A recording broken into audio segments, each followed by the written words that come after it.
This is The Killing Code, a DCI Jack Logan thriller, written by J.D. Kirk and read by Angus King. Chapter 1. It had been 12 hours since Esme Miller had started her shift. 4 since she had begun to watch the clock. 2 since she had started counting down the minutes until she could finally clock off. In less than 1, she would be dead. "You still here?" Esme looked up from the flat-soled shoes she'd been in the process of untying and smiled through exhaustion at the young man in the doorway. Kel was barely in his 20s and was usually a bouncy ball of energy. But the shift had been a long one, and the aftermath of a traffic accident earlier in the day had taken its toll on all of them. Now he just looked like he wanted to be at home, tucked up in bed. Instead, he leaned on the handle of a mop, trying to hide the fact that he was currently relying on it for support.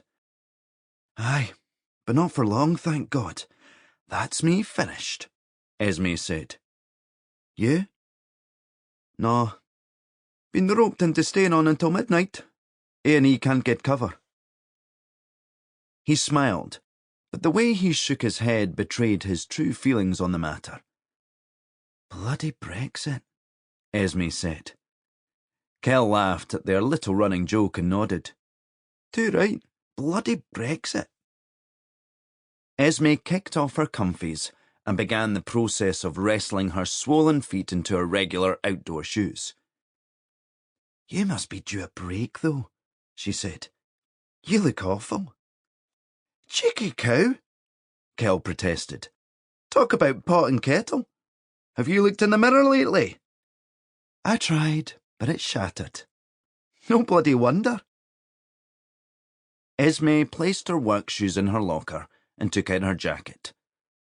The walk wasn't far, but she'd been reliably informed that the rain had been off and on all day, and she didn't fancy arriving home like a drowned rat.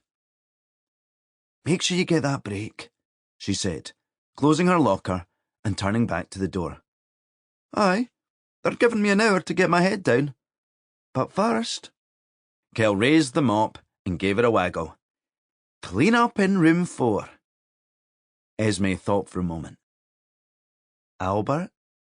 "Aye?" "Not again. What end?" "Both ends.